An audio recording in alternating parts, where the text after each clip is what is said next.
श्री परमात्मने नमः। श्रीमद् भगवद गीता के 12वें अध्याय का महात्म्य।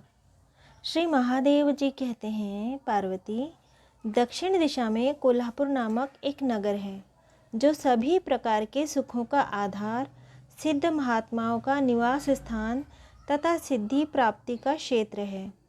वह पराशक्ति भगवती लक्ष्मी का प्रधान पीठ है। संपूर्ण देवता उसका सेवन करते हैं। वह पुराण प्रसिद्ध तीर्थ, भोग एवं मोक्ष प्रदान करने वाला है। वहाँ करोड़ों तीर्थ और शिवलिंग हैं। रुद्रगया भी वही है। वह विशाल नगर लोगों में बहुत विख्यात है। एक दिन कोई युवक पुरुष उस नगर में आया। वह कहीं का राजकुमार था। उसके शरीर का रंग गोरा, नेत्र सुंदर, ग्रीवा शंख के समान, कंधे मोटे, छाती चौड़ी तथा भुजाएं बड़ी बड़ी थीं। नगर में प्रवेश करके सब और महलों की शोभा निहारता वह देवेश्वरी महालक्ष्मी के दर्शनार्थ उत्कंठित हो मणिकंठ तीर्थ में गया और वहाँ स्नान करके उसने पितरों का तर्पण किया। फिर महामाया महालक्ष्मी जी को प्रणाम करके भक्तिपूर्वक स्तवन करना आरंभ किया।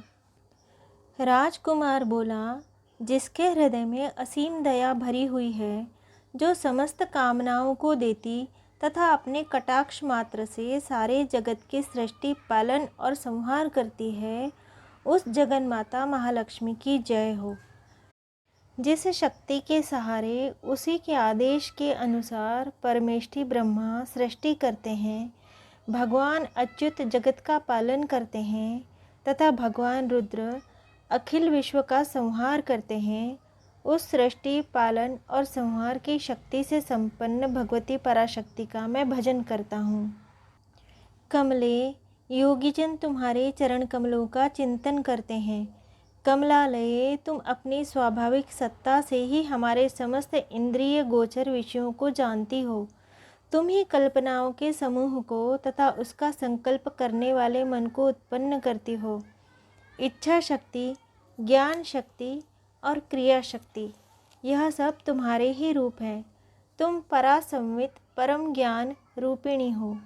तुम्हारा स्वरूप निष्कल, निर्मल, नित्य, निराकार, निरंजन, अनंत रहित, आतंक शून्य, आलंबहीन है तथा निरामय है। देवी, तुम्हारी महिमा का वर्णन करने में कौन समर्थ हो सकता है, जो षट चक्रों को भेदन करके अंतःकरण के 12 स्थानों में विहार करती है।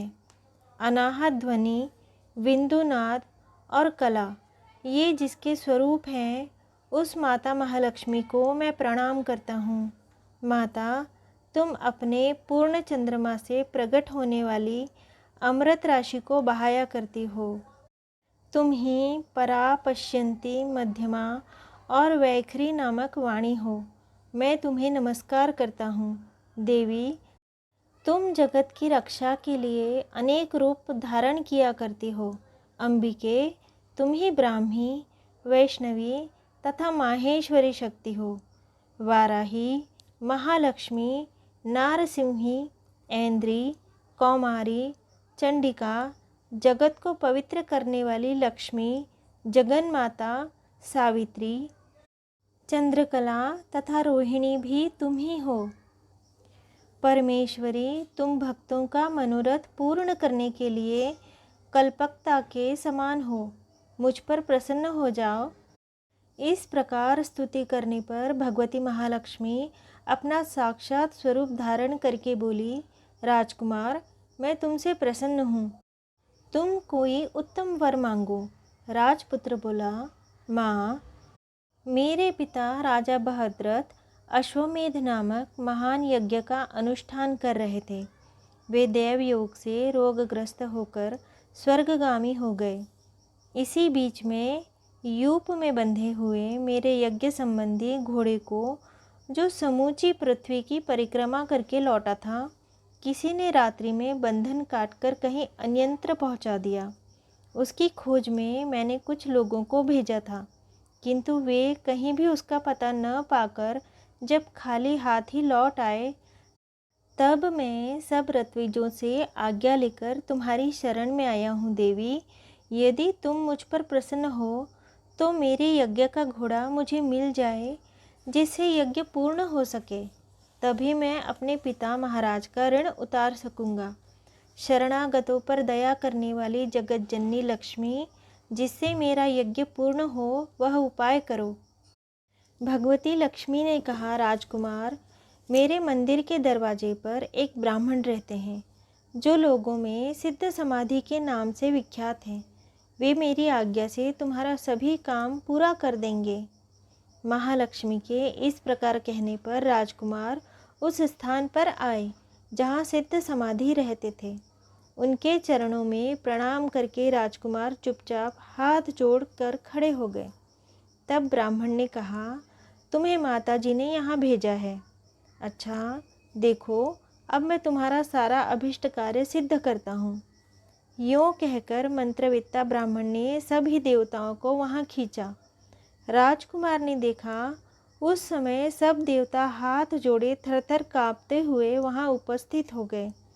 तब उन श्रेष्ठ ब्राह्मण ने समस्त देवताओं से कहा, देवगण, इस राजकुमार का अश्व जो यज्ञ के लिए निश्चित हो चुका था, रात में देवराज इंद्र ने चुराकर अन्यंत्र पहुंचा दिया है।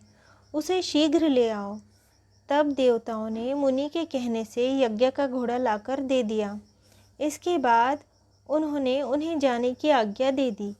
देवताओं का आकर्षण देखकर तथा खोए हुए अश्व को पाकर राजकुमार ने मुनि के चरणों में प्रणाम करके कहा, महर्षि, आपका यह सामर्थ्य आश्चर्यजनक है। आप ही ऐसा कार्य कर सकते हैं, दूसरा कोई नहीं। ब्रह्मन, मेरी प्रार्थना सुनिए। मेरे राजा बृहद्रथ अश्वमेध यज्ञ का अनुष्ठान आरंभ करके देव योग से मृत्यु को प्राप्त हो गए हैं। अभी तक उनका शरीर तपाए हुए तेल में सुखाकर मैंने रख छोड़ा है। हे साधु श्रेष्ठ, आप उन्हें पुनः जीवित कर दीजिए। यह सुनकर महामुनि ब्राह्मण ने किंचित मुस्कुराकर कहा, चलो, जहाँ यज्ञ मंडप में तुम्हारे पिता मौजूद हैं वहीं चले। तब सिद्ध समाधि ने राजकुमार के साथ वहाँ जाकर जल अभिमंत्रित किया और उसे उस शव के मस्तक पर रखा। उसके रखते ही राजा सचेत होकर उठ बैठे। फिर उन्होंने ब्राह्मण को देखकर पूछा, धर्म स्वरूप आप कौन हैं?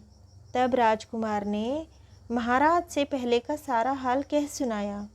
राजा ने अपने को पुनः जीवन दान देने वाले ब्राह्मण को नमस्कार करके पूछा, ब्राह्मण, किस पुण्य से आपको यह अलौकिक शक्ति प्राप्त हुई है? यूँ कहने पर ब्राह्मण ने मधुर वाणी में कहा, राजन, मैं प्रतिदिन आलस्य रहित होकर गीता के 12वें अध्याय का जप करता हूँ। उसी से मुझे यह शक्ति मिली है, जिससे तुम्हें जीवन प्राप्त हुआ है। यह सुनकर ब्राह्मणों सहित राजा ने उन महर्षि से गीता के 12वें अध्याय का अध्ययन किया। उसके महात्म्य से उनकी सद्गति हो गई।